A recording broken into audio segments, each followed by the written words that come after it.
दोस्तों, मदीना में तेज तूफान से आया सैलाबी रेला जन्नतुल बकी में दाखिल हो गया। देखो फिर क्या मौजज़ा हुआ। अल्लाह अकबर। वीडियो बहुत तेजी से वायरल।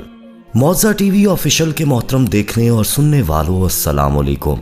प्यारे दोस्तों, मदीना मुनव्वरा में तेज तूफानी बारिशों ने हर तरफ तबाही मचानी शुरू कर दी। सैलाबी रेले का रुख जन्नतुल बकी की तरफ पहुंच गया। या अल्लाह रहम। तूफानी बारिशों की असल वजह सामने आ गई। Video viral. दोस्तों, सैलाबी रेला जब जन्नतुल बकी में दाखिल हुआ तो क्या मौजज़ा हुआ। ये वीडियो देखने और तफसीलात जानने के लिए आपको हमारे साथ वीडियो में आखिर तक जुड़े रहना होगा। और आगे बढ़ने से पहले कंफर्म जरूर कर लीजिएगा कि आपने हमारा चैनल मौजा टीवी ऑफिशियल सब्सक्राइब कर रखा है। नहीं किया तो फौरी सब्सक्राइब करते हुए बेल आइकन को क्लिक कर दीजिएगा ताकि हमारी आने वाली मजीद वीडियोस का नोटिफिकेशन बर वक्त आपको मौसूल होता रहे। तो आइए बाकायदा आगाज करते हैं आज की इस वीडियो का। प्यारे दोस्तों, मदीना की तरफ से एक वीडियो बहुत वायरल की जा रही है जिसमें तेज तूफानी बारिशें और आंधी चलते हुए दिखाई जा रही है। और इस बारिश के बारे में लोगों के अलग अलग नजरियात भी सामने आ रहे हैं। बाज लोगों का ये भी कहना है कि इस बारिश की वजह से बहुत सा पानी सैलाबी सूरत में रेले की शक्ल में जन्नतुल बकी की जानिब बढ़ रहा है। और बाज का कहना ये भी है कि इस सैलाबी रेले ने जन्नतुल बकी की बहुत सी कब्रों को पानी से भर दिया है। और बाज लोगों का ये भी कहना है कि इस सैलाबी रेले में एक अजीबो गरीब मखलूक भी नजर आ रही है। दोस्तों, आखिर ये किस्सा क्या है, इसके बारे में हम आपको तफसील से बताते हैं, लेकिन आपसे गुजारिश है कि इस वीडियो को आखिर तक जरूर देखिएगा।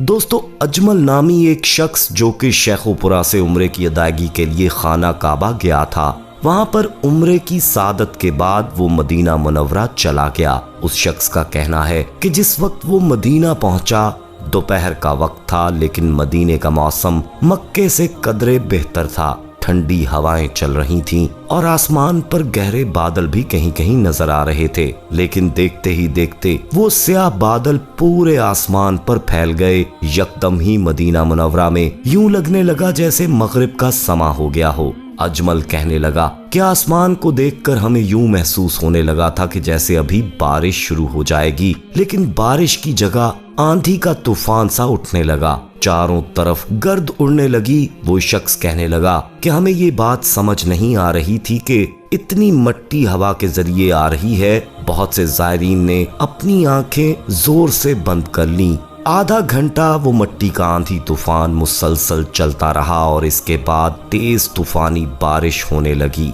इस बारिश ने तो हमारी सूझबूझ ही खो के रख दी थी। हम लोग ऐसे मुकाम में मुंतकिल होने लगे जहां पर बारिश से बचा जा सके, लेकिन वो बारिश इस कदर तेज थी कि हमें 10 फुट सामने की जगह भी बारिश की वजह से देख नहीं पा रहे थे। बाज लोग का कहना था कि ऐसी बारिश यहाँ पहली बार हुई है।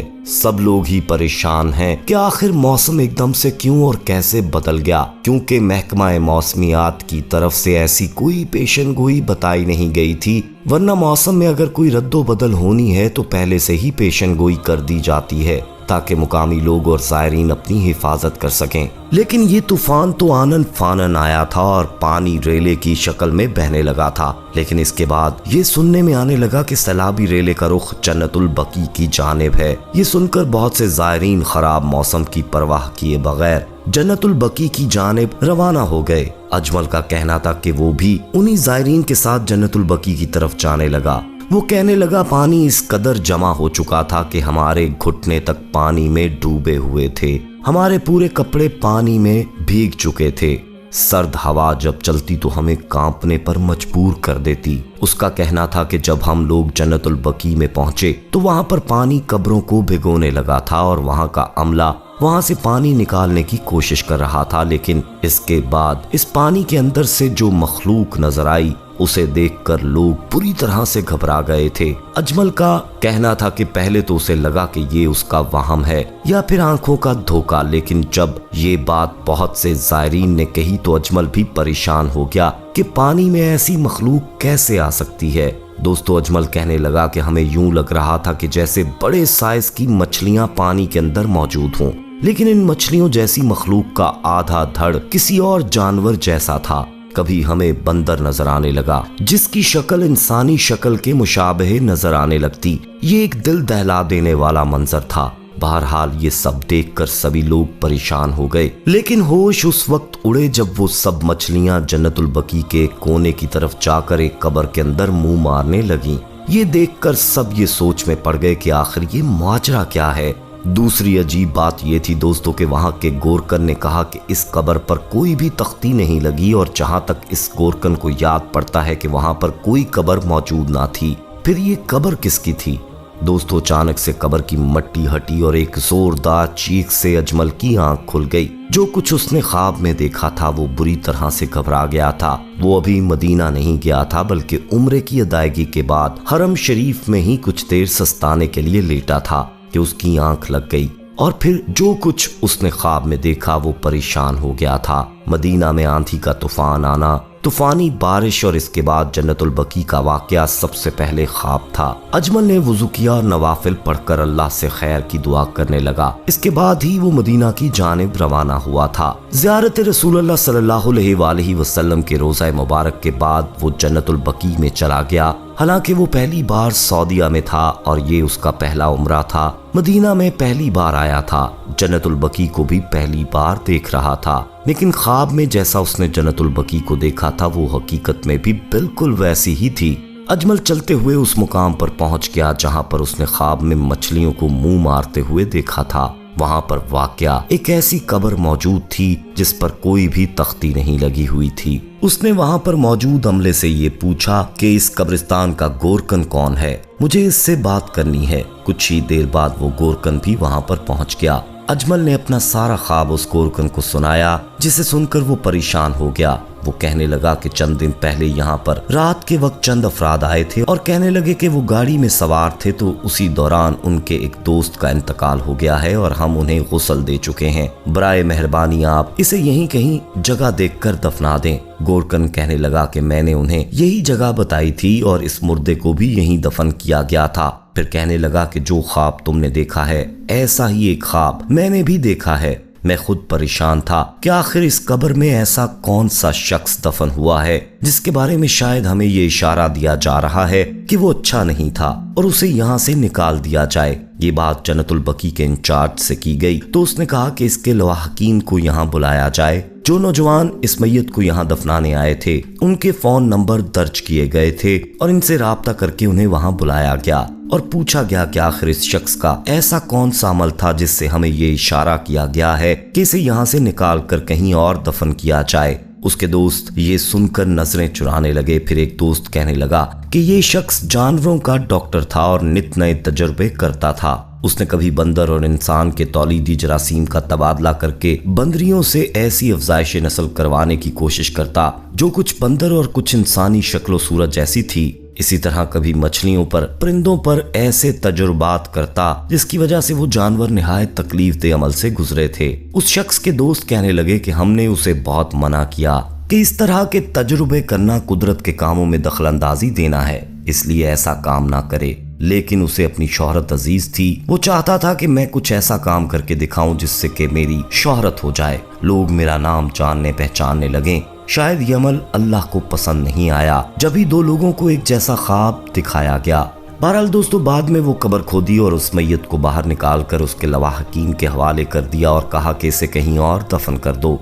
चनाचे उसे किसी दूसरे कब्रिस्तान में दफन कर दिया गया है। लेकिन इसके दोस्तों ने सबसे गुजारिश की कि उनके दोस्त के लिए दुआए मगफरत की जाए। प्यारे दोस्तों, इस तरह के बहुत से तजुर्बात किए जा रहे हैं जो कुदरत के कामों में मुदाखलत के जुमरे में आ रहे हैं और गुनाह हैं। चीन में इंसान और बंदर का पहला मखलूतुल नस्ल जानदार तख्लीक किया गया है। साइंसदानों ने बंदर के एम्ब्रियो में इंसानी स्टीम सेल्स दाखिल कर दिए ताकि इंसानी टिश्यूज बनाए जा सकें। चीन में साइंसदानों ने दावा किया कि उन्होंने पहली बार दुनिया का पहला इंसान और बंदर का हाइब्रिड मखलूत नस्ल लेबॉर्ट्री में तख्लीक कर लिया है। तहकीक में शामिल साइंसदानों का मकसद हाइब्रिड जानवरों के जरिए इंसानी अज़ा तख्लीक करना है जिन्हें इंसानी जानें बचाने के लिए ट्रांसप्लांट किया जा सके। तहकीककारों का कहना है कि हाइब्रिड जानवर तख्लीक करना आम कदम है और वो इस हवाले से प्रीमेट्स यानी बंदर की नस्ल पर तजुर्बात जारी रखेंगे। दोस्तों, तहकीक में शामिल टीम का कहना है कि उन्होंने बंदर के एम्ब्रियो में इंसानी स्टीम सेल्स दाखिल कर दिए ताकि इंसानी टिश्यूज बनाए जा सकें। ताहम इस तजुर्बे को इस वक्त रोक दिया गया जब ये मखलूत एम्ब्रियो एक बच्चे में तब्दील होकर जन्म लेने के करीब पहुंच चुका था। तहकीक में हस्पानवी साइंसदान हिस्सा ले रहे हैं जो स्पेन में हाइबर्ड जानवरों की तख्लीक पर आयद पाबंदियों के बायस चीन में तजुर्बात कर रहे हैं। उनका कहना है कि इंसान और बंदर के खुलियों के मिलाप से बनने वाले मखलूत बच्चे को दुनिया में लाया जा सकता था। इस अमल के दौरान मखलूत एम्ब्रियो में इन मोरसों में जीनियाती तब्दीलियां की गई थीं जो आज़ा की नशोनुमा को कंट्रोल करते हैं।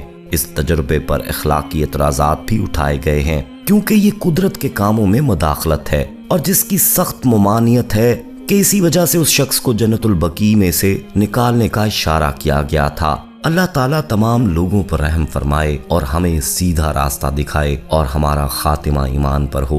आमीन या रब्बुल आलमीन। दोस्तों, आप इस हवाले से क्या कहेंगे? कमेंट में अपनी राय जरूर दीजिएगा। वीडियो को लाइक करते हुए दोस्तों के साथ शेयर करना मत भूलिएगा। जाते जाते एक बार फिर कंफर्म कर लीजिएगा कि आपने हमारा चैनल मौजा टीवी ऑफिशियल सब्सक्राइब कर रखा है। नहीं किया तो फौरी सब्सक्राइब करते हुए बेल आइकन को क्लिक कर दीजिएगा ताकि हमारी आने वाली मजीद वीडियोस का नोटिफिकेशन बर वक्त आपको मौसूल होता रहे। अपना बहुत ख्याल रखिएगा और उनका भी जिनका कोई ख्याल नहीं रखता। आने वाली वीडियो में दोबारा आपसे मुलाकात होगी। तब तक के लिए अल्लाह निगहबान।